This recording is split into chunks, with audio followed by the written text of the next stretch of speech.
हाँ देखिए बेटा, तो 2.12 तक यानी 12वां सवाल हम लोग पढ़ लिए थे।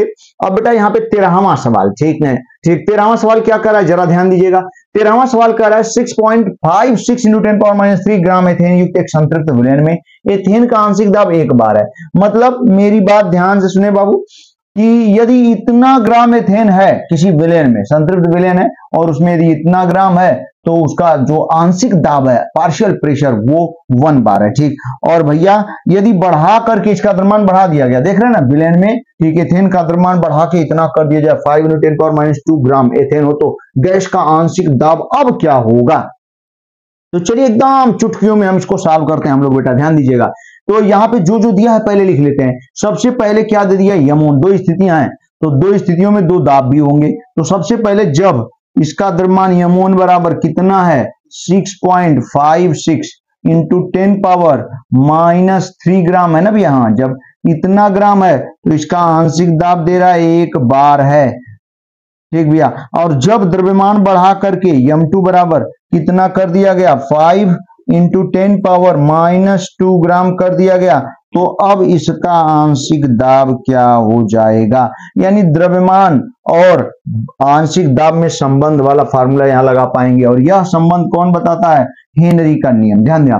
तो जानते बेटा, द्रव्यमान जितना ज्यादा रहता है, एकदम याद रखिएगा से, द्रव्यमान गैस का जितना ज्यादा होगा उसका आंशिक दाब उतना ही अधिक होगा।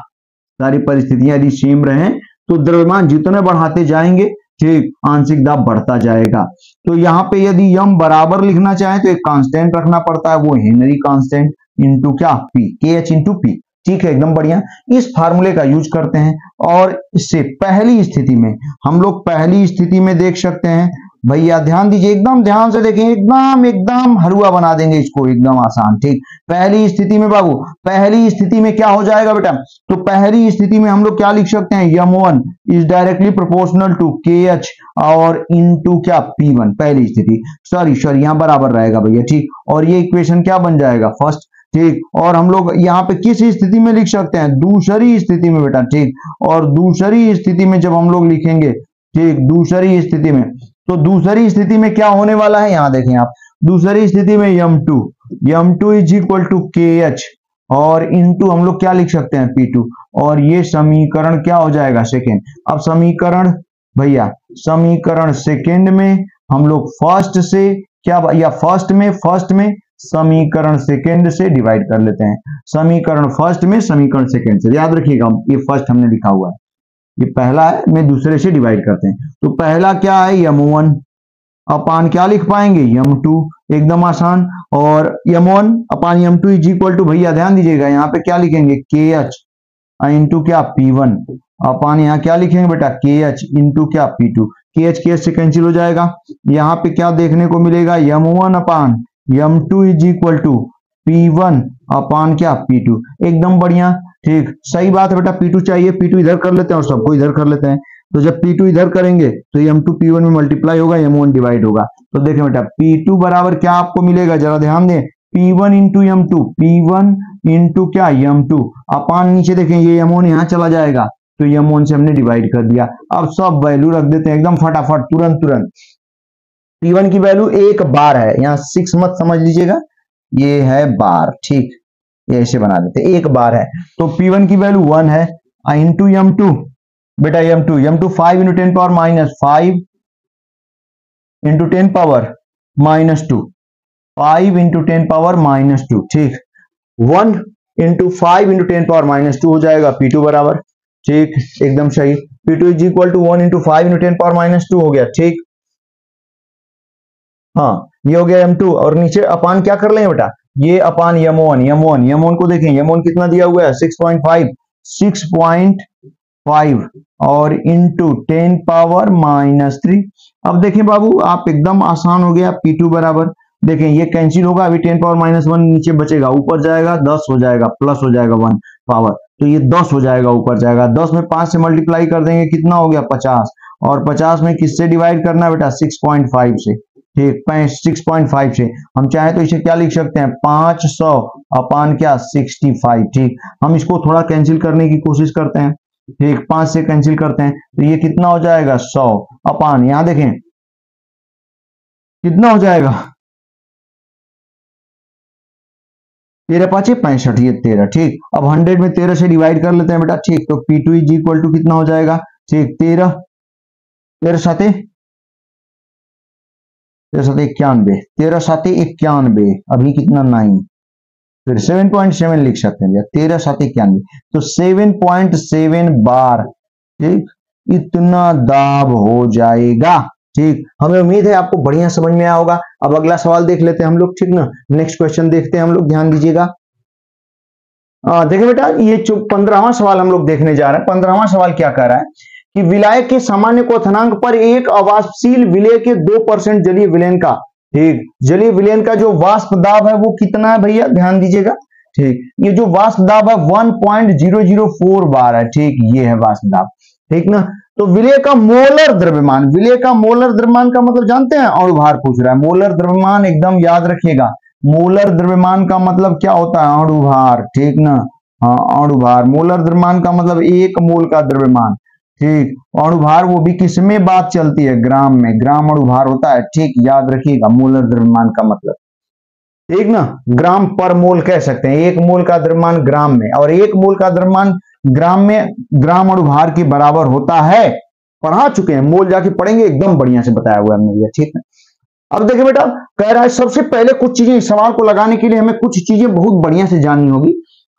विलायक के सामान्य क्वथनांक पर एक अवाष्पशील विलेय के 2% जलीय विलयन का वाष्प दाब इतना है, लेकिन शुद्ध जल का वाष्प दाब, ठीक, क्वथनांक पर, ठीक, सामान्य क्वथनांक पर हम कह सकते हैं शुद्ध जल का वाष्प दाब, याद रखिएगा भैया, इसकी जरूरत है। सामान्य, ठीक, क्वथनांक पर शुद्ध जल का वाष्प दाब, सामान्य भैया क्वथनांक पर इसका शुद्ध जल का वाष्प दाब, एकदम ध्यान दें आप, शुद्ध जल का भैया हो, शुद्ध जल का जो वाष्प दाब होगा ना, शुद्ध जल का वाष्प दाब, ठीक, वो कितना होता है, एक वायुमंडल के बराबर होता है, ठीक, 1 एटमॉस्फेयर, ऐसे एटीएम लिखते हैं, और 1 एटमॉस्फेयर को हम लोग बार में लिखना चाहेंगे तो 1.013, ठीक, बार होता है, ठीक ना, याद रखिएगा, इतना बार, इतना होता है, ठीक, एकदम याद रखें इसको भैया, ठीक ना, एकदम सही। और इसको हम लोग ऐसे रिप्रेजेंट करते हैं, इसका मतलब ये P0 है,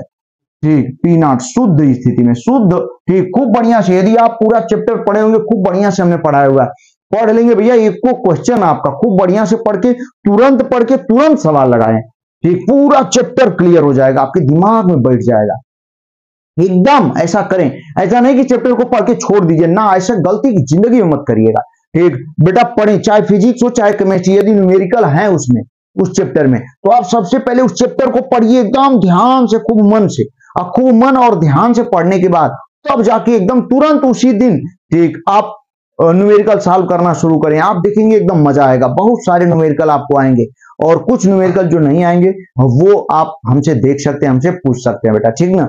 तो ध्यान दीजिएगा, यहाँ सोल्यूशन देख सकते हैं, तो यहाँ पे ध्यान दें आप, P0, ठीक ना, यानी ये क्या है, शुद्ध जल का जो क्वथनांक पर, ठीक, क्या होता है, वाष्प दाब है, वो 1.013 बार है, एकदम बढ़िया। अब कह रहा है कि जलीय विलयन जब मिला दिया जाता है, यानी जब उसमें कोई अवाष्पशील विलय मिला दिया जाता है, तो उस विलयन का वाष्प दाब, जिसे हम चाहें तो PS से भी लिख सकते हैं, या केवल P से भी लिख देंगे, कोई PS, P0 की वैल्यू कितनी हो गई, 1.013 बार हो गया, ठीक है, एकदम बढ़िया।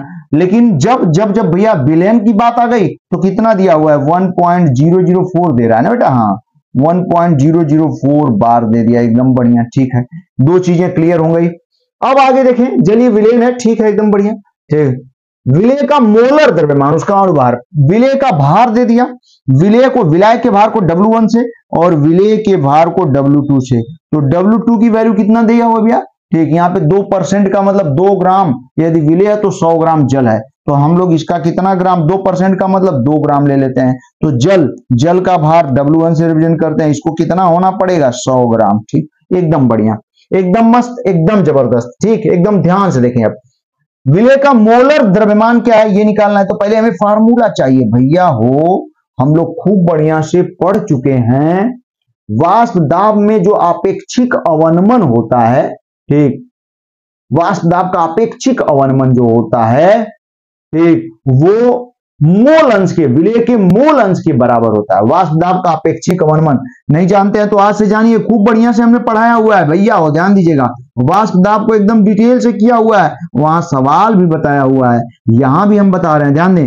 वाष्प दाब का भैया अपेक्षिक अवनमन, वाष्प दाब का अपेक्षिक अवनमन कहते हैं इसे, ठीक। अपेक्षिक अवनमन, वाष्प दाब का बेटा अपेक्षिक अवनमन, ये बराबर होता है विलेय का मोल अंश, ठीक। ये बराबर होता है बाबू विलेय का क्या चीज, मोल अंश। और मोल अंश तो एक एक बच्चे को आना चाहिए, ठीक। शुरू में ही सारी चीजें बताई गई हैं, विलेय का मोल अंश। अब देखें वाष्प दाब के अपेक्षिक अवनमन को कैसे लिखेंगे। वाष्प दाब में जो कमी आ रही है, कमी कैसे, P not minus P S अपान वाष्प दाब का जो प्रारंभिक, ठीक, मान है वो लिख देंगे, एक दूनी शुद्ध विलायक का वाष्प दाब लिख देंगे अपान। तो देखें ऐसे लिख सकते हैं बेटा, ध्यान दीजिएगा, यहाँ पे पी नॉट माइनस क्या, पी एस अपान क्या बेटा, पी नॉट, ठीक। ये हो गया वाष्प दाब का अपेक्षिक अवनमन। और ये वाष्प दाब का अपेक्षिक अवनमन जो होता है विलेय के मोल अंश, विलेय का मोल अंश का मतलब विलेय के मोलों की संख्या N2 अपान कुल मोलों की संख्या मतलब N1 और प्लस क्या बेटा N2, ये हो जाता है। इसमें एक चीज ध्यान देना होता है, तनु विलयन है, यदि तनु विलयन का मतलब विलेय के मोल बहुत कम है, तनु विलयन की स्थिति में, ध्यान दें बेटा, मेरी बात एकदम ध्यान दें, तनु विलयन की स्थिति में ना, तनु विलयन की स्थिति में ये जो N2 देख रहे हैं, N2 का मान बहुत, विलेय के मोल बहुत कम होंगे ना बेटा, तनु है तो N2 is less than N1, अतः हर में, हर का मतलब नीचे, ठीक, हर ये नीचे N2 के मान को N1 से कम है तो N1 के साथ जब N2 जोड़ेंगे, N2 बहुत कम है तो N2 को नगण्य मान लेंगे। अतः हर में इसको N2 को भैया वो N2 को क्या मान लिया जाता है, नगण्य मान लिया जाता है, N2 को नगण्य मान लेते हैं, ध्यान देंगे आप, ठीक, एकदम सही, ठीक ना। सवाल जनरली कोई बताना नहीं चाहता है बेटा, ठीक, टाइम लगता है, आप ध्यान से देखें इसको, लेकिन हम आपको सवाल बताएंगे, ठीक, ज्यादा से ज्यादा सवाल बताएंगे ताकि एक को सवाल आपके एग्जाम में गलत ना होने पाए। देखिए बाबू, तो यहां तक हम लोग पहुंचे इसमें, तो यहां जो स्थिति हमने लिखा उस स्थिति के अकॉर्डिंग हम लोग क्या लिख सकते हैं, पी नॉट माइनस क्या, पी एस अपान बेटा हो पी नॉट, और ये इज इक्वल टू N2 को हटा देते हैं तो क्या लिख पाएंगे, N2 अपान N1, भैया वो N2 विलेय के मोलों की संख्या भार बटा में अणुभार W2 अपान क्या, अणुभार M2, भार बटा में अणुभार, यहाँ N1 भैया और W1 अपान क्या लिख पाएंगे, M1, एकदम सही। फार्मूला तो हम लोग बनाते चले जा रहे हैं, चलिए एक बार और लिखते हैं बेटा, ध्यान दीजिएगा, P not minus P S upon P not यहाँ ऊपर, ठीक, इज इक्वल टू, ध्यान दें इसको हम लोग ये ऊपर भागेगा तो हम क्या लिख पाएंगे, W2 इंटू क्या M1 भैया ये अपान, ठीक, W1 इंटू क्या लिख पाएंगे M2, एकदम सही। अब चलिए कुछ वैल्यू लिख के तब हम लोग सॉल्व करते हैं, यहाँ पे ध्यान दीजिएगा, एकदम ध्यान दीजिएगा बेटा। अब पी नॉट की वैल्यू 1.013, यहाँ पे अब सवाल लगाने जा रहे हैं, ध्यान दीजिएगा, 1.013 माइनस, ठीक, माइनस पी एस भैया हो 1.004 अपान इसको लिख सकते हैं 1.013, सही है, एकदम बढ़िया, कोई दिक्कत नहीं, सब वैल्यू दिया हुआ है बेटा, ठीक। अब देखिए जो निकालना होगा वो अपने आप वहां पे बच जाएगा। अब W2 देखें, इसमें W2 2 ग्राम है, W1 100 ग्राम है, W2 भैया हो कितना है 2 ग्राम और W1 कितना है 100 ग्राम इंटू 2/100 हो गया ना, W2 अपान W1, देख रहे हैं W, M1 upon M2, M1 हमें चाहिए, M1 जल है, जल का अणुभार सबको पता है H2O यानी 2 H हो गया और ऑक्सीजन 16 दो कितना 18, तो M1 ध्यान दीजिएगा यहाँ पे M1 18 हो जाएगा, यानी विलायक का अणुभार 18 जल है इसलिए, और M2 हमें क्या करना है, निकालना है। हमें उम्मीद है हम लोग बढ़िया से अब सॉल्व कर पाएंगे। चलिए यहाँ पे आपको हम बता देते हैं, यहाँ पे बता देते हैं भैया, ठीक, यहाँ पे हम आपको बताते हैं, जरा ध्यान दीजिएगा। अब बेटा ध्यान देंगे आप, हम लोग 1.013 माइनस 1.004 करेंगे तो कितना मिलेगा, ये देखें यहाँ पे 3 है तो एक ले लेते हैं, 13 में से 4 गया 9, यहाँ देखिए ऊपर कितना आ गया 9, 13 में से 4 गया बेटा कितना 9, ठीक, आपको दिखाई दे रहा होगा, 13 में से 4 गया 9, ठीक, और यहाँ 0 बटा 0 2 0 आ जाएगा, यानी 0.00 क्या 9, 0.009 आपको दिखाई दे रहा होगा, उम्मीद है, ठीक है, एकदम बढ़िया। और ये बराबर देखें बेटा, और ये बराबर, ये अपान भी होगा ना, इसका अपान कितना, ये देख रहे हैं ना आप लोग, 1.013 आपको स्पष्ट दिखाई दे रहा होगा ये, ठीक है बाबू, एकदम बढ़िया। अब देखें ये बराबर हम लोग क्या लिख सकते हैं यहाँ पे जरा देखें आप, ये इज इक्वल टू यहाँ 18 दूना 36, ठीक, हाँ, या चाहे इसको तो कैंसिल भी कर सकते हैं, कोई दिक्कत नहीं। हम चाहें तो लिख सकते हैं 1 बटा में कितना 50, ठीक हो ही जाएगा, 18 इंटू 18 अपान क्या यम2, ठीक, 1 बटा में 50 इंटू 18 अपान यम2। अब देखें जरा ध्यान दें, यम2 हमें निकालना है, इधर लेके जाएंगे, सबको इधर कर लेते हैं, कितना बढ़िया, यम2 इज इक्वल टू, अब आपको थोड़ी सी सहायता करनी होगी, ध्यान दें, यम2 को इधर ले जाएंगे तो ये पूरा होगा, ऊपर ऊपर केवल 18 बचा हुआ है, तो 1.013 इंटू क्या हो गया 18, एकदम सही, ठीक है, हाँ ये हो गया, ये मल्टीप्लाई हो गया, ये नीचे आके मल्टीप्लाई होगा, तो ये 0.009 इंटू क्या 50। चलिए इसको सॉल्व करने की कोशिश करते हैं हम लोग, ध्यान दें बेटा। तो सबसे पहले, ठीक, ये 2 से सॉल्व कैंसिल कर लेते हैं, ये कितना हो गया 25, और ये हो गया कितना 9, यहाँ 9 से कैंसिल कराएंगे तो 0.001 आ जाएगा, ठीक है, एकदम बढ़िया, एकदम मस्त। 25 से गुणा कर लेते हैं इसे m2 में, तो m2 बराबर, यहाँ पे बल्कि हम यहाँ बराबर कर लेते हैं, m2 बराबर, ध्यान दें ऊपर कितना बचा हुआ है 1.013 अपान 25 से इसमें गुणा कर लेंगे 0.025, एकदम सही। अब इसको आप अपने से सॉल्व करेंगे, एकदम आंसर सटीक आएगा। तो इस तरीके से बढ़िया जबरदस्त एकदम महत्वपूर्ण सवाल हमने आपको बताया बेटा, ठीक, हमें उम्मीद है आपको समझ में आया होगा। थोड़ा सा कठिन सवाल है और ठीक लिखा हुआ बहुत आसान है, लेकिन थोड़ा सा दिमाग लगाएंगे तब, ठीक, फार्मूला जानते रहेंगे, कुछ नगण्य करेंगे तनविड़न के लिए, तब जाके आप सॉल्व कर पाएंगे। चलो बेटा, तो अगला सवाल ये रहा 15वां सवाल। अब बेटा हम लोग देखेंगे 16वां सवाल। देखें आपके यहाँ पे क्या कह रहा है, ठीक, ये भी कठिन सवाल है, थोड़ा बढ़िया सवाल है, ध्यान दीजिएगा तब समझ में आ जाएगा, ठीक है। कह रहा है हेप्टेन, देखें 16वां सवाल क्या कह रहा है, एकदम ध्यान दीजिए। हाँ बेटा, कह रहा है कि हेप्टेन एवं ऑक्टेन एक आदर्श विलेन बनाते हैं। हेप्टेन आप जानते ही हैं, ठीक, हेप्टेन का मतलब क्या, C7, ठीक, वो 16, सॉरी, हाँ ठीक, C7H16 ये हेप्टेन है। ऑक्टेन C8 वो 18, ठीक, देखें हेप्टेन जरूरत पड़ेगी तो याद रखना होगा आपको, हेप्टेन, सॉरी, ठीक, हेप्टेन का बेटा फार्मूला होता है, यदि जरूरत होगी तो एकदम याद रखिएगा, ठीक, यहाँ पे C7H, ठीक, यानी CnH2n+2, तो 7 दूना 14 2 16, ठीक, C7H16 ये हेप्टेन है। और ऑक्टेन देखें, ध्यान दीजिएगा, ऑक्टेन कितना होता है, सब एक एक बच्चा जाना है तो आसान चीज है, ठीक, C8H, ठीक, कितना 18, ये क्या है ऑक्टेन है, एक हेप्टेन एक ऑक्टेन हो गया, एक आदर्श विलेन बनाते हैं, ठीक है, आइडियल। 373 केल्विन पर दोनों द्रव घटकों के वाष्प दाब क्रमशः इतना और इतना पास्कल और इतना पास्कल, ठीक, देखें क्रमशः ऑक्टेन का जो हेप्टेन का जो वाष्प दाब है, यहाँ पे ध्यान दें पीएच, हेप्टेन एच का मतलब हेप्टेन, पीएच की वैल्यू कितना दिया हुआ है जरा ध्यान दें, 105.2 केल्विन ना, पहला वाला हेप्टेन का है 105.2 केल्विन दे दिया, एकदम ध्यान से देखते रहे, ठीक है बेटा, जो दिया रहता सवाल लगाने का तरीका यही है कि पहले जो दिया है उसको बढ़िया से लिख लीजिए, फिर दिमाग लगाइए आप उस पर, ठीक। तो PH is equal to 105.2 kelvin, ठीक है, इतना, सॉरी ये पास्कल है ना, ये केल्विन नहीं, ठीक, इतना पास्कल हो गया, याद रखेंगे फिर, ठीक, किलो, हाँ किलो पास्कल है, ध्यान दीजिएगा ये किलो पास्कल है, ठीक, याद रखेंगे बेटा किलो पास्कल है। फिर हेप्टेन का हो गया, फिर पी ऑक्टेन बाबू कितना दिया हुआ है इसको भी देख लेंगे आप, ये 46.8 यानी 46.8, ठीक, इतना किलो पास्कल है। चले एकदम बढ़िया, ये चीज दे दिया। अब कह रहा है 26 ग्राम हेप्टेन एवं 35 ग्राम ऑक्टेन। अब इनका द्रव्यमान भी दे दिया, तो हम यम लिख देते हैं, यम एच यानी हेप्टेन का द्रव्यमान दे दिया।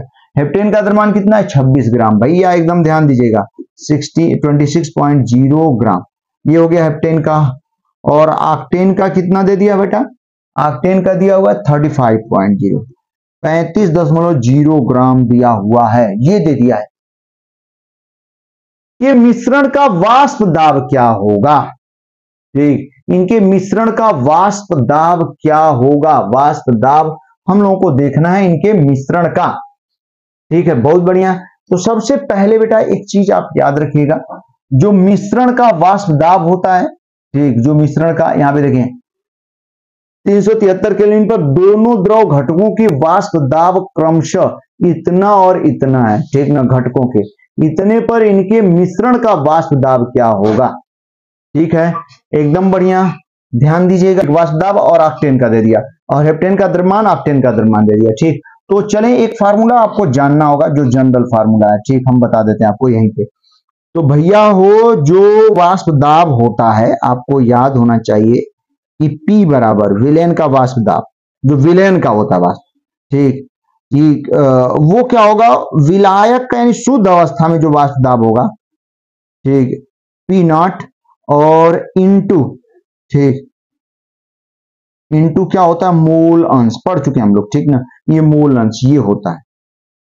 ठीक, ये आपको आना चाहिए। ठीक ना, ये मेन फार्मूला है। तो चलो बेटा हम लोग सॉल्व करते हैं इसको। ठीक, तो सबसे पहले तो जो पूरे विलेन का वाष्प दाब होगा P, वो हेप्टेन के वाष्प दाब समझने की कोशिश करेंगे। और ये वैल्यू जो शुद्ध अवस्था वाला है, ठीक, ये शुद्ध अवस्था वाला है, याद रखिएगा, एकदम शुद्ध अवस्था में हेप्टेन है तो इसका वाष्प दाब इतना है, शुद्ध अवस्था में ऑक्टेन है तो इसका वाष्प दाब इतना है।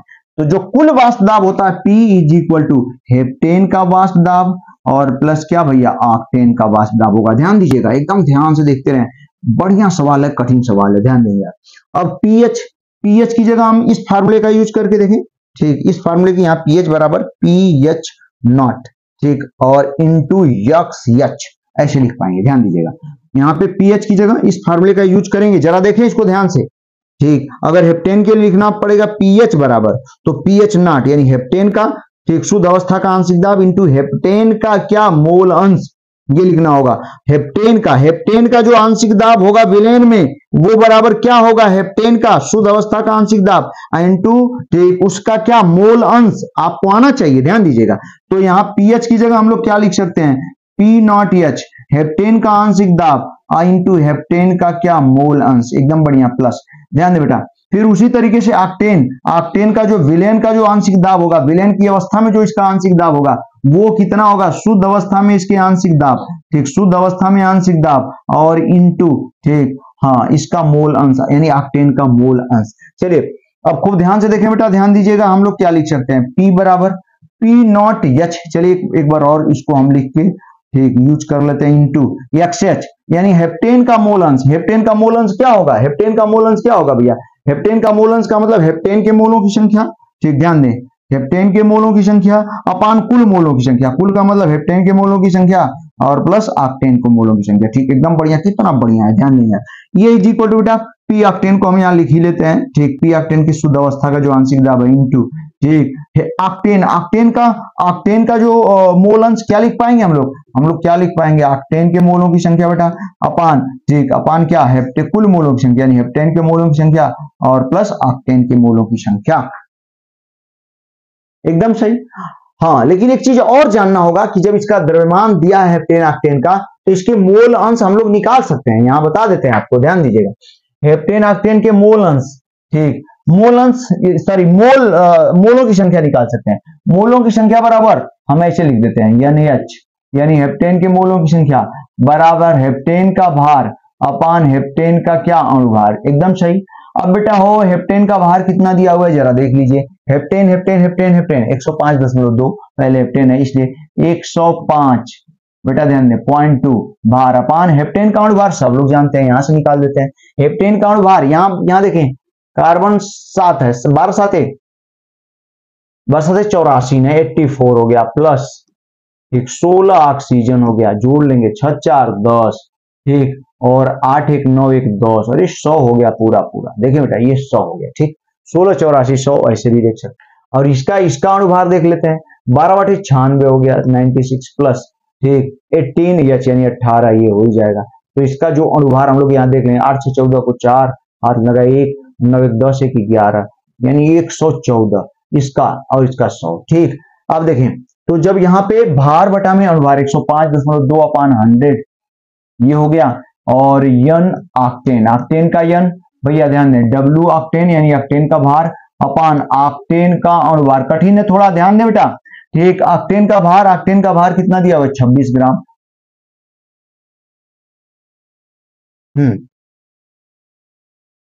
26 ग्राम हेप्टेन का है, 35 ग्राम सॉरी, ये तो टेम्परेचर दे दिया ना 105.2 किलो पास्कल, ये दाब दे दिया। ठीक, वहां पे वाली वैल्यू। ठीक, हमें यहाँ क्या लिखना होगा? ध्यान दें बेटा। ठीक, हम यहाँ पे कट कर देते हैं ये बराबर, ध्यान दें सभी लोग, यहाँ कितना 26, यहाँ 26 अपान, बाबू वो ध्यान दें, 26 अपान कितना 100, भूलेंगे नहीं। थोड़ा दिख रहा है ना आपको? हाँ दिख रहा है, कोई दिक्कत नहीं, हल्का सा दिख रहा है। तो 26 अपान 100 हो गया। ठीक, एकदम सही, क्योंकि भार कितना है इसका?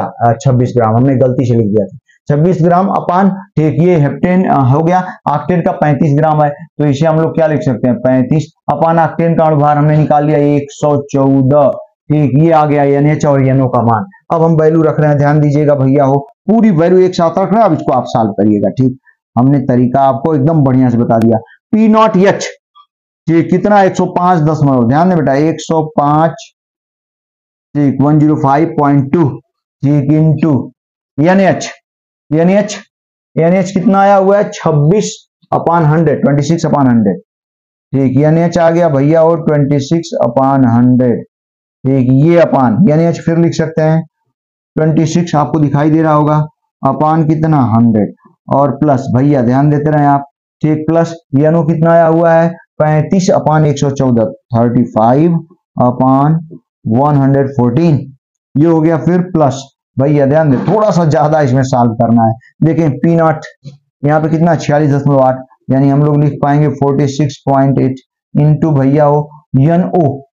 ठीक, यानी NO कितना है? 35 अपान 114, जैसा कि देख रहे हैं भैया 35 अपान 114, और ये अपान NH 26 अपान 100, 26 अपान क्या 100, और प्लस बेटा ध्यान दीजिएगा ये 35 अपान 114। ठीक, अब इतना सॉल्व करेंगे तब जाके आएगा।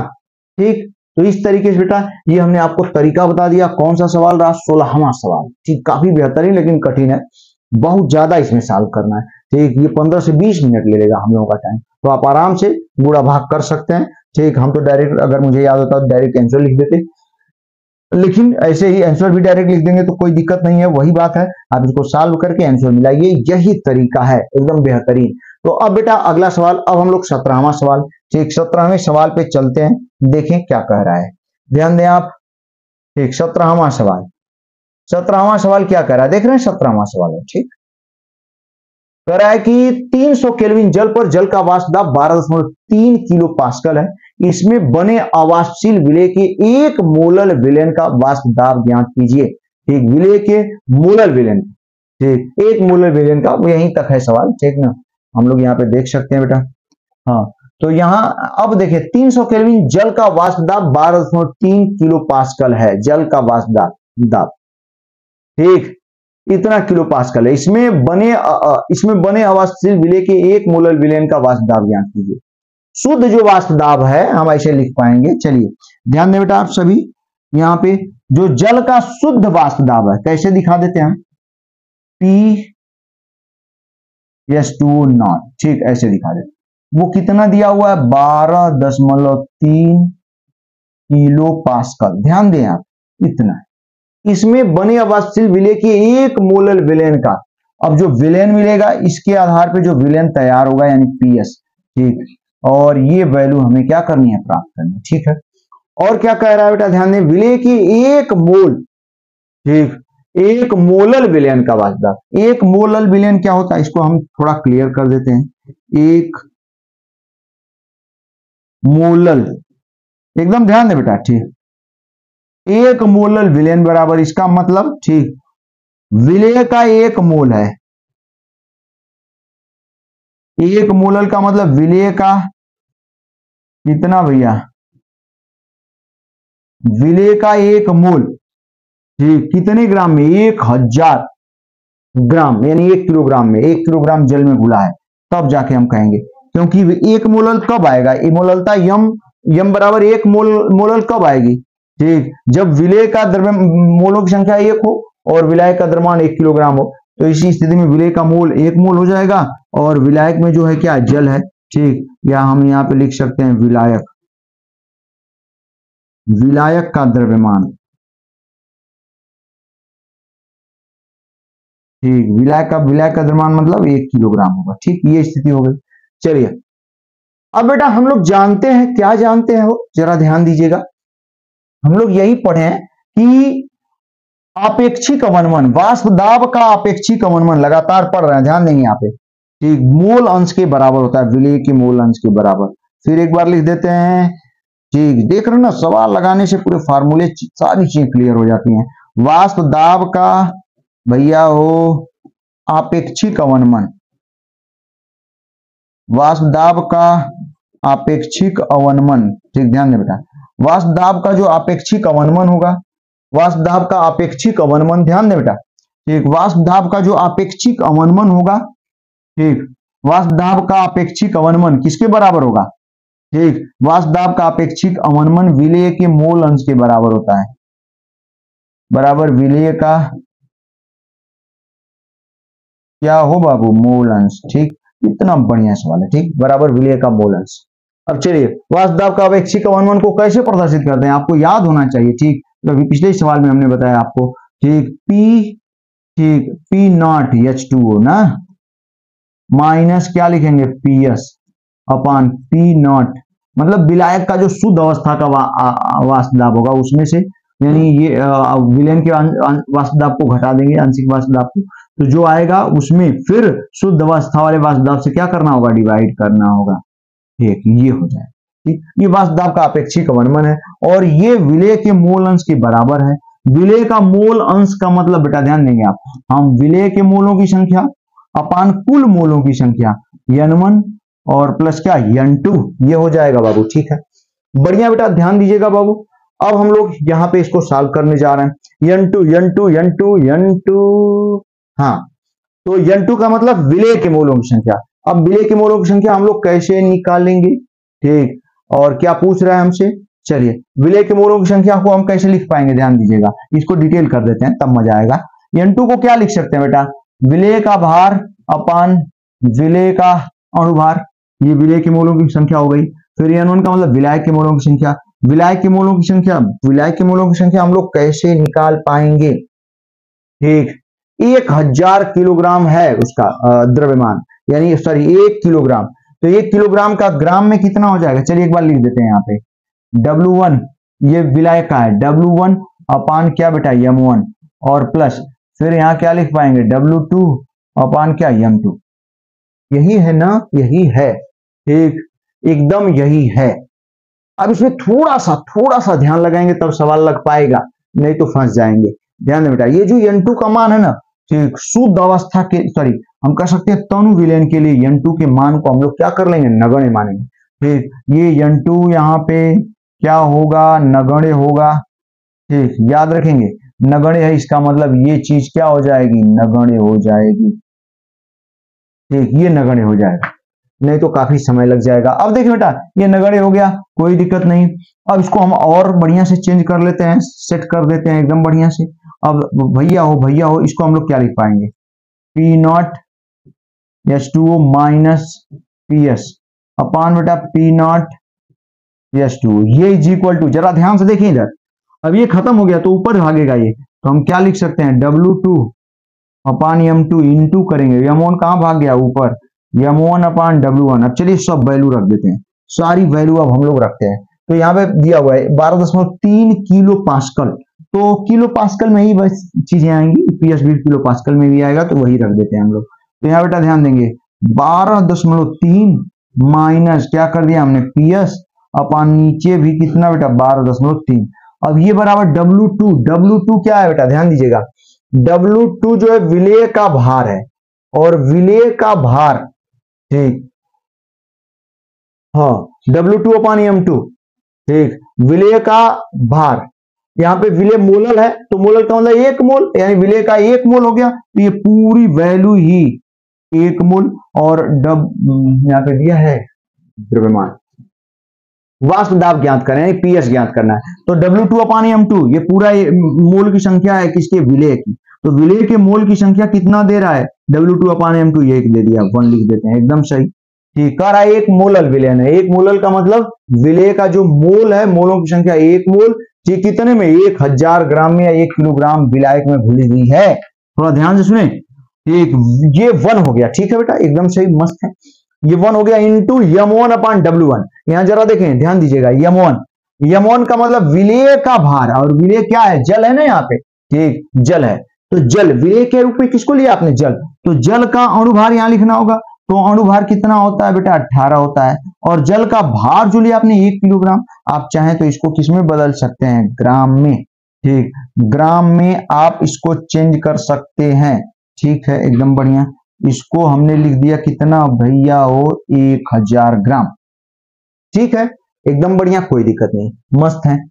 अब देखिए बेटा, ध्यान दीजिएगा जरा, यहाँ पे आप ध्यान देंगे, ये चीज, ये 112.3 से गुणा करेंगे आप, तो ऐसे लिख सकते हैं 12.3 minus PS is equal to, यहाँ पे हम लोग, ठीक, यहाँ पे हम लिख लेते हैं, यहाँ पे 1 इंटू 18/1000 माइनस, ठीक, ध्यान देंगे, ये इंटू नो, इंटू क्या कर लेंगे यहाँ पे 12.3, ठीक। तरीका देखें, अब ध्यान दीजिएगा, ये हो गया। अब ये जानते बेटा, अब 18 में 1000 से डिवाइड करेंगे 55.5 आ जाएगा, यहाँ डिवाइड करेंगे तो यहाँ पे हम लोग लिख सकते हैं कितना, 1/, ठीक, 55.5, ठीक, इंटू कितना 12.3, और ये ठीक, ये आ गया, और ये किसके बराबर है हम लोग लिख पाते हैं, ठीक, यहाँ पे ये जो वैल्यू आएगी ये बराबर किसके है, आप देख सकते हैं 12.3 माइनस PS, और हमें PS पूछ रहा है, विलयन का वाष्प दाब चाहिए। तो आप जरा देखें बेटा, ये बराबर इसके है, तो इसको इधर कर लेंगे, इधर ले आएंगे तो ये 12.3 में से माइनस हो जाएगा, यानी इसको खूब ध्यान से देखेंगे तो जो PS की वैल्यू आएगी, PS बराबर कितना आएगा, 12.3 माइनस 1/55.5 गुड़े 12.3, ये आएगा, ठीक। अब जाके इसको सॉल्व करेंगे तब, ठीक, ये आंसर आएगा। हमें उम्मीद है कि तरीका आपको समझ में आया होगा। थोड़े से कठिन सवाल चल जाएगा, ठीक, खूब ध्यान से आप लगाएंगे तब सवाल सॉल्व कर पाएंगे। ये सब कठिन सवाल हैं, तो इस तरीके से हम लोग सॉल्व कर पाएंगे, ठीक। वीडियो को एक बार 2 बार और खूब बढ़िया से ध्यान से इसको देखेंगे तब चीजें समझ में आएंगी, ठीक। तो अब हम लोगों ने ये कौन सा सवाल देख लिया, 17वां। अब बेटा हो हम लोग 18वां सवाल देखेंगे। 18वां सवाल क्या कह रहा है, जरा इसको देखें आप सभी। ये 18वां सवाल है, आप खूब ध्यान से देखिएगा इसको सभी बच्चे लोग। 18वां सवाल ध्यान दे बेटा, 18वां सवाल क्या कह रहा है, कह रहा है 114 ग्राम ऑक्टेन में किसी अवाष्पशील विलेय मोलर द्रव्यमान 40 ग्राम पर मोल है, उसका अणुभार दे दिया अवाष्पशील कि कितनी मात्रा घोली जाएगी कि ऑक्टेन का वाष्प दाब घटकर मूल वाष्प दाब का 80% रह जाए। ऑक्टेन का वाष्प दाब घटकर मूल वाष्प दाब का 80% रह जाए। तो देखिए मेरी बात समझने की कोशिश करें, माना, चलिए यही लिख देते हैं, जरा ध्यान दें बेटा, हम यहाँ पे लिख सकते हैं बाबू हो, एकदम बढ़िया सवाल है, खूब ध्यान से देखिएगा। हम यहाँ पे लिख सकते हैं क्या क्या लिख सकते हैं, माना, ठीक, मूल वाष्प दाब, मूल वाष्प दाब का मतलब शुद्ध अवस्था का वाष्प दाब, माना मूल वाष्प दाब बराबर, ठीक, कितना है 100 पास्कल ही कर लेते हैं, ठीक, 100 पास्कल, ठीक, हाँ एकदम सही, 100 पास्कल है मूल वाष्प दाब। और मूल वाष्प दाब को किससे प्रदर्शित कर लेंगे हम लोग, P0 से, ऑक्टेन का, ठीक है, एकदम बढ़िया, सही है। P0 is equal to 100 pascal हो गया, ठीक है, एकदम बढ़िया। अब देखिए बेटा, कह रहा इसका 80% विलयन का वाष्प दाब होना चाहिए, हो जाए तो PS बराबर 100 का 80%, 100 गुणे 80 बटा में 100, ठीक, कितना हो जाएगा, 80 हो जाएगा, यानी PS विलयन का जो वाष्प दाब 80 पास्कल होगा। चलिए कितना बढ़िया चीजें हैं, इस तरीके से हो गया एकदम। और क्या दिया हुआ है हमें, 114 ग्राम ऑक्टेन, ठीक, यानी ऑक्टेन का जो भार है वो दे दिया, यानी WO, ऑक्टेन का भार कितना हो बेटा, 114 ग्राम। जो चीजें दी हुई है उसको लिख लेते हैं। फिर कह रहा है मोलर द्रव्यमान, किसका मोलर है, विलेय का। अब विलेय का मोलर द्रव्यमान को किससे प्रदर्शित करेंगे, M1 से। ठीक, यमोन की वैल्यू कितना दे दिया 40 ग्राम पर मोल, 40 ग्राम पर मोल, एक मोल का द्रव्यमान 40 ग्राम है। ठीक है, एकदम बढ़िया भैया हो, ये चीजें क्लियर हो गई। तो कह रहा है अब कितनी मात्रा घोली जाए, इसकी कितनी मात्रा का मतलब क्या पूछ दिया W1, इसकी कितनी मात्रा घोलना है W1, ये चीजें हैं हमारे पास। ठीक, अब W1 पूछ रहा है, तो चलिए हम लोग कोशिश करते हैं, अपने फार्मूले को रखते हैं और उसी पे सॉल्व करने की कोशिश कर रहे हैं। तो हमारा वही है पुराना फार्मूला, आंशिक दाब का अपेक्षिक अवनमन, सॉरी वाष्प दाब का अपेक्षिक अवनमन जो होता है यहाँ पे, ठीक, वाष्प दाब का अपेक्षिक अवनमन बेटा वो मोल अंश के विलय के मोल अंश के क्या होता है, बराबर होता है। वाष्प दाब का जो अपेक्षिक अवनमन होता है वो विलय के मोल अंश के बराबर होता है। तो वाष्प दाब का अपेक्षिक अवनमन क्या मिलेगा, हम लोग कैसे लिख पाएंगे, ठीक, पी नॉट माइनस क्या पी एस अपान क्या पी नॉट, और ये इज इक्वल टू विलय का मोल अंश। ठीक, विलय का मोल अंश हम चाहे तो x1 लिख सकते हैं, सॉरी x2, विलय का मोल अंश x2 है, और x2 को हम लोग क्या लिख सकते हैं बेटा, ध्यान दीजिएगा, x2 को मतलब विलय के मोल अंश मतलब विलय के मोलों की संख्या अपान कुल मोलों की संख्या। ठीक है, तो विलय के मोलों की संख्या हम लोग क्या लिख पाएंगे, n2 अपान विलय के मोलों की संख्या n1 और प्लस क्या n2। सही है ना, हाँ भैया सही तो है। तो हमसे पूछा क्या है, कितनी मात्रा घोली जाए, तो इसको और डिटेल n2 को नगण्य मानेंगे। फिर ध्यान दीजिएगा, तनु विलयन है, n2 को क्या मान लेंगे, नगण्य, बस हम थोड़ा सा लिख दे रहे हैं। ठीक, ये नगण्य मान लिया जाएगा। आज जब नगण्य मान लेंगे तो हम लोग क्या लिख सकते हैं बेटा, n2 अपान क्या n1। अब देखिए जरा, अब इनकी वैल्यू, अब n2 को और डिटेल कर लेते हैं। तो n2 का मतलब क्या हो जाएगा, W2 अपान क्या भैया हो m2 अपान, ठीक, n1 विलायक के लिए आप क्या लिख सकते हैं, W1 अपान क्या बेटा m1। सही तो है, चलिए चलिए चलिए बढ़ते हैं हम लोग। ठीक है, अब सब वैल्यू हम लोग रख कर देख लेते हैं क्या स्थिति बन रही है। W1 हमसे पूछ रहा है और m1 दिया है 40 ग्राम। चलिए P0 की वैल्यू कितना हमने रख लिया 100, माइनस ये कितना हो गया 80 अपान P0 कितना हो गया 100, एकदम मस्त, ये बराबर, ध्यान दें वहां पे W2 या W0 एक ही बात है ना, ये विलायक का है 114। ठीक ना, W2 की वैल्यू कितनी आ गई 114, 114 अपान कितना हो, ठीक, इसका m2 मतलब विलय का, तो ये दिया है कितना 40, ये अपान, ध्यान दें आप, W1 हमसे पूछ ही रहा है। ठीक, और m1, ठीक,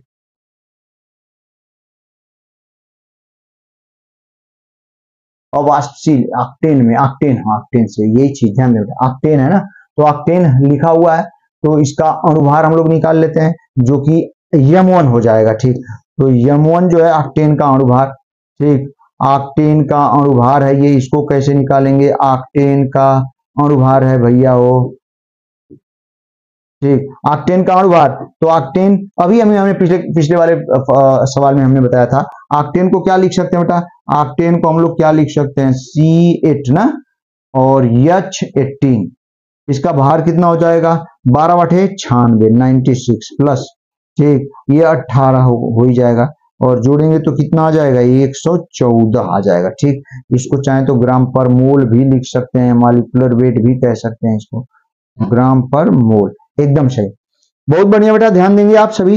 अब यहाँ पे हमें किसकी आवश्यकता है, W1 पूछ ही रहा है अपान m1 कितना दिया हुआ है 114। ठीक है, अब देखिए कितना बढ़िया, W1 अपान m1, सही तो है। ठीक है, इसको अब हम लोग देख लेते हैं, ध्यान दीजिएगा, तो 114 कहाँ भागेगा ऊपर और W1 नीचे रहेगा, इसी को चाहे तो हम लोग लिख सकते हैं 114 अपान कितना हो 40, ये भी ऊपर गया 114 अपान, ठीक, W1, सही है कि नहीं, W1 नीचे, ठीक है, एकदम बढ़िया। अब यहाँ इसको सॉल्व कर देते हैं और यहाँ लिख लेते हैं हम लोग, ठीक ना, तो 100 माइनस 80 कितना हो गया बेटा 20, एकदम सही, 20 बटा में कितना 100, आप डायरेक्ट लिख देते हैं 1/5, 1/5 हो गया 1/5, सही है ना, हाँ 1/5 हो गया यहाँ पे, 1/5 इज इक्वल टू, यहाँ पे देखें इज इक्वल टू कितना 114 गुणे 114 अपान, ठीक, W1 इंटू कितना हो गया 40, W1 को यहाँ 5 से उधर देखें, W1 बराबर भैया हो 5 इंटू 114 इंटू 114 अपान कितना 40, 5 वाट है कितना 40। ठीक, आप इसको चाहें तो लिख सकते हैं 114 गुणे 114 अपान कितना 8। ठीक, आप सॉल्व कर सकते हैं, बहुत आसान कर दिया हमने। हमें उम्मीद है कि आपको सवाल बहुत बढ़िया समझ में आया होगा। चलिए नेक्स्ट सवाल हम लोग देख लेते हैं बेटा।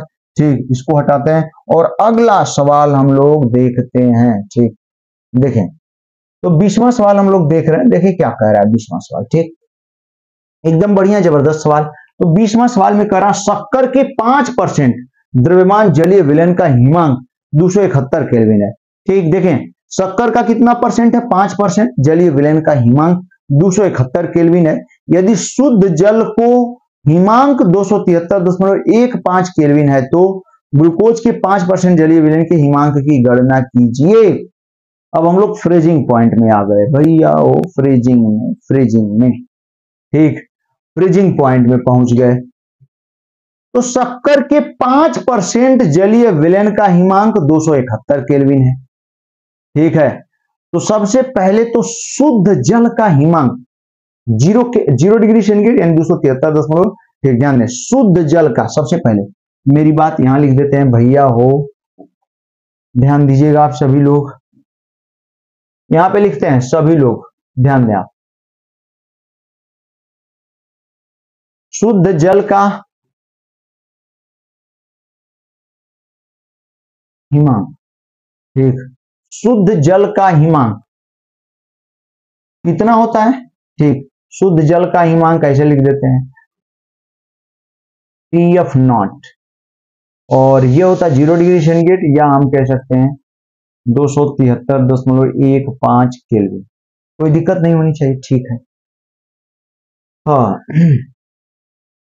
यहां जब शक्कर की स्थिति में ध्यान दें, शक्कर के लिए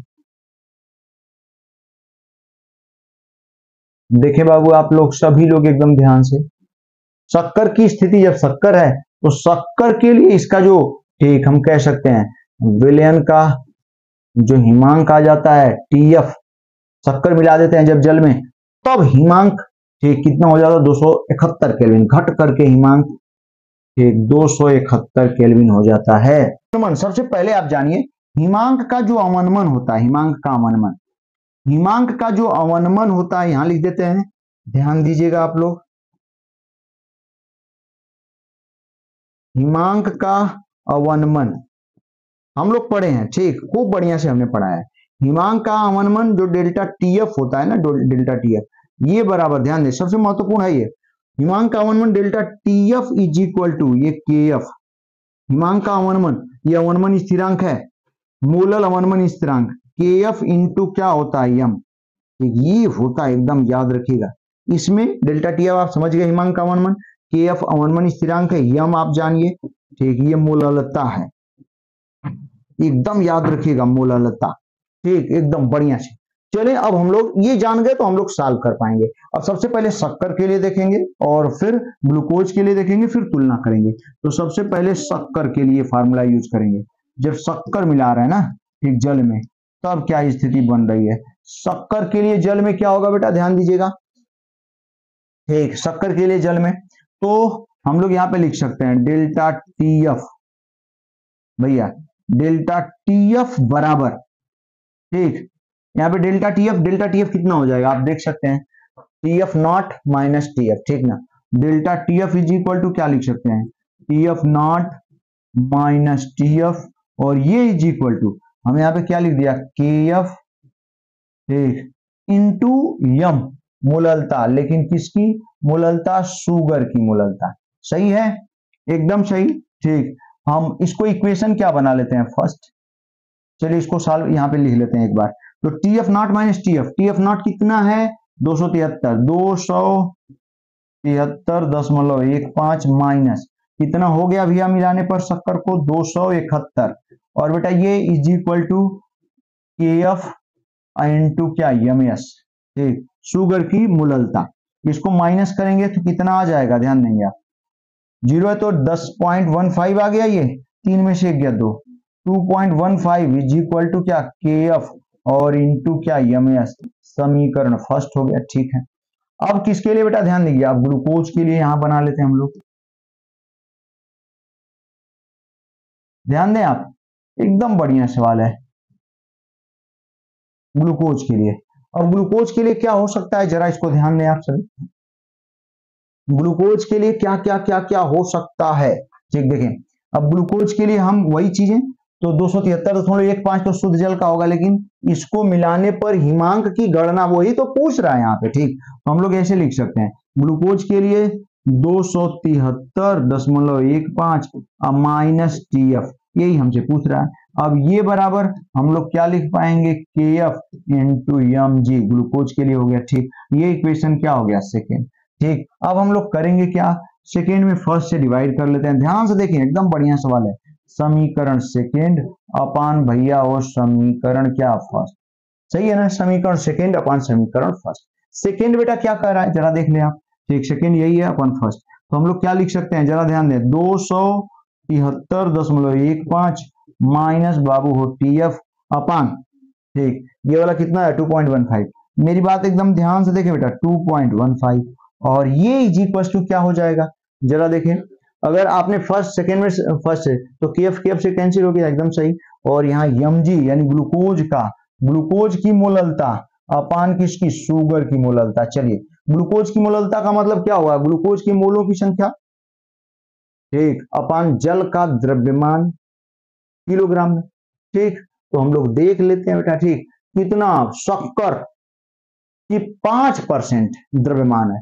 अब बताइए, शक्कर का जो 5% द्रव्यमान है का मतलब, यदि ठीक जल 100 ग्राम होगा तो शक्कर 5 ग्राम होगा, लेकिन जल को कितना लेना है,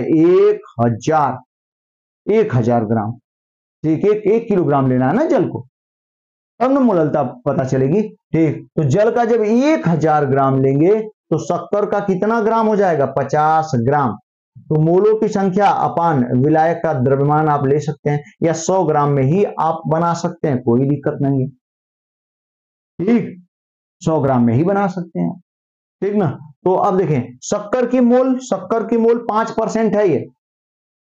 अगर मोललता तो 1000 में कितना इसका मोल हो जाएगा, हम वही उसकी मोललता हो जाएगी 1000 ग्राम। तो यहाँ पे देखें, मोललता है mg, तो यहाँ पे ग्लूकोज के मोलों की संख्या अपान, ठीक, जल का भार किलोग्राम में। तो यहाँ पे देखें, ग्लूकोज के मोलों की संख्या, मोललता यहाँ पे हम अलग से बल्कि निकाल देते हैं यहाँ पे। ठीक, देखें बेटा, mg ग्लूकोज के मोलों की संख्या, mg बराबर, सॉरी, ग्लूकोज की मोललता बराबर ग्लूकोज के मोलों की संख्या ng अपान, ठीक, ग्लूकोज के मोलों की संख्या अपान विलायक का भार, यानी जल है, जल का भार किसमें, किलोग्राम में। एकदम याद रखिएगा, एकदम बढ़िया। ng ग्लूकोज के मोलों की संख्या 5 ग्राम, 5% का मतलब 5 ग्राम ही मान लेते हैं, तब हम जल का भार 100 ग्राम लेंगे। अगर ये 50 ग्राम लेंगे तो जल का भार 1000 ग्राम लेंगे। तो हम 5% ही दे रहा है, तो इसका मतलब 100 ग्राम जल में 5 ग्राम शक्कर है, ठीक, ग्लूकोज है, ग्लूकोज चाहिए, हाँ ग्लूकोज, दोनों का 5% है, कोई दिक्कत नहीं। ठीक, ग्लूकोज भी 5% है, तो 100 ग्राम जल में 5 ग्राम ग्लूकोज है, और 5 ग्राम ग्लूकोज है, और उसके 5 ग्राम में भैया इसके मोलों की संख्या 5 ग्राम में इसका अणुभार से डिवाइड करेंगे। ग्लूकोज का अणुभार, ग्लूकोज का पहले फार्मूला आपको ठीक पता होना चाहिए, आणविक सूत्र, ठीक ना। तो क्या होता है, देखें ध्यान दीजिएगा, यदि ग्लूकोज लेंगे तो C6H12O6 हो जाएगा। इसका अणुभार यदि निकालेंगे बेटा, ध्यान दें, 12 छक 72, और प्लस ये 12 हाइड्रोजन है 12, 16 छका 96 हो गया ये। अब इसको हम लोग जोड़ देंगे, 6 4 2 4 6 10 को 0 1 9 1 10 और 7, ठीक, 9 1 10 और 7, 4 10 को 0 हाथ में लगा, 1 9 1 10 7 10 7 17 1 18 हो गया ना, ये 180 हो गया। ठीक, इसी तरीके से हम लोग शक्कर का C12H22O11 होता है, C12 भैया H22O11 होता है। चलिए इसको भी निकाल लेते हैं हम लोग, 12 में 12 से मल्टीप्लाई करेंगे 144, प्लस ये 22 तो हो ही जाएगा हाइड्रोजन का ही, 16 में 11 से 16 दाम 160, और फिर 16 जोड़ देंगे तो 176 हो जाएगा भैया, 176। फिर इसको हम लोग ऐड करेंगे, ध्यान देंगे। ठीक, 4 6 4 10 10 2 12 हो गया ना, 12 हो गया, ठीक है कोई बात नहीं। अब देखें 4 2 6 7 6 13 और 1 14 को 4 1 हो गया, 1 1 2 1 3 342 याद रखेंगे। 180 ग्लूकोज का अणुभार हो गया, 342 शक्कर का हो गया। ठीक, तो यहाँ ग्लूकोज के मोलों की संख्या, मतलब ग्लूकोज की मोलों की संख्या 5 बटा में कितना कर लेंगे 180 अपान जल का भार किलोग्राम में, तो 100 ग्राम है लेकिन किलोग्राम में चाहिए, तो 100 अपान क्या करेंगे 1000 से डिवाइड करेंगे। हालांकि इसको हम लोग सॉल्व कर सकते हैं, 1000 कहां भागेगा ऊपर, तो ऐसे लिख सकते हैं 5 बटा में 180। ठीक, ध्यान दीजिएगा। और 5 अपान 180 ये कहां भाग गया ऊपर, 1000 अपान भैया वो क्या लिख सकते हैं 100। सही लिख रहे हैं ना, कोई दिक्कत नहीं है, मस्त है। भार किलोग्राम में चाहिए, 100 ग्राम को किलोग्राम बदलेंगे 1000 से भाग, सही एकदम बदल। अब देखिए बेटा यहाँ 2 1 3 0 हो गया, 3 0 से क्या हो गया कैंसिल। अब यहाँ वैल्यू कितनी आ गई 5/18, 5 बटा 18। ये किसका हो गया ग्लूकोज का। ठीक, अब इसी के नीचे हम लोग शक्कर का भी, उसकी भी जरूरत पड़ेगी, यहाँ देख ही रहे हैं एमएस, तो एमएस निकाल लेते हैं, शक्कर की मोललता।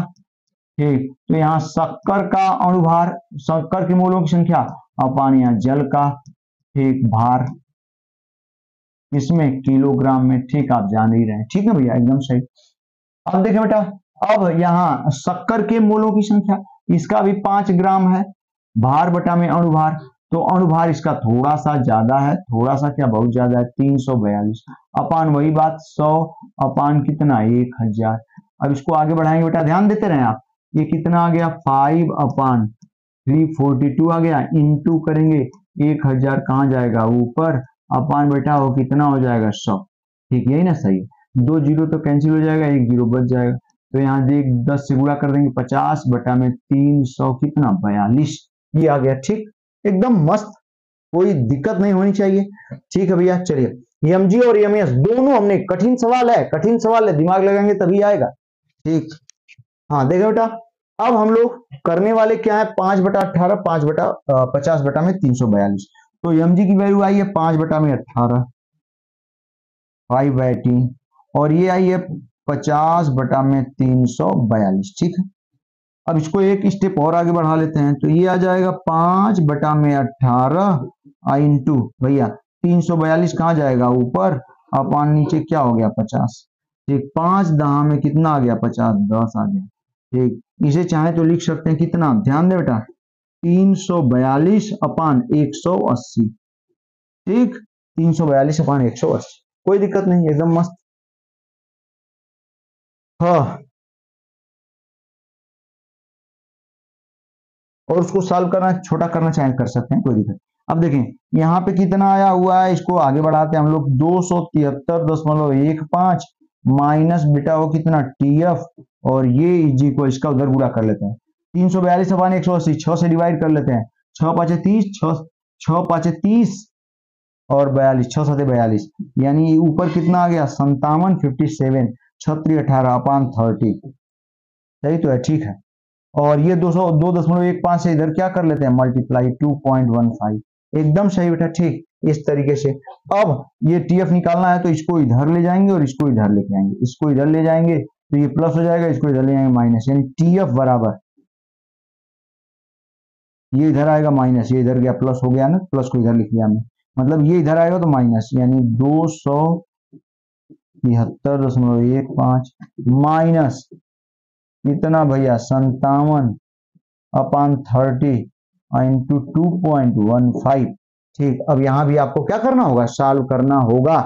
ठीक, तो उम्मीद है कि ये सवाल आपको खूब बढ़िया समझ में आया होगा बेटा। ठीक ना, तो इस तरीके से 20वां सवाल रहा, जिसको हमने खूब डिटेल में खूब बढ़िया से समझाया। आप खूब ध्यान से धीरे धीरे करके इसको देख लेंगे। ठीक, यदि कोई दिक्कत होगी तो जरूर पूछेंगे, कठिन सवाल है। ठीक है, तो आज का कार्यक्रम यहीं तक समाप्त करते हैं बेटा। ठीक, अब अगले वीडियो में ठीक आगे सवाल सॉल्व कराएंगे। पूरा वीडियो देखने के लिए आपको बहुत बहुत धन्यवाद।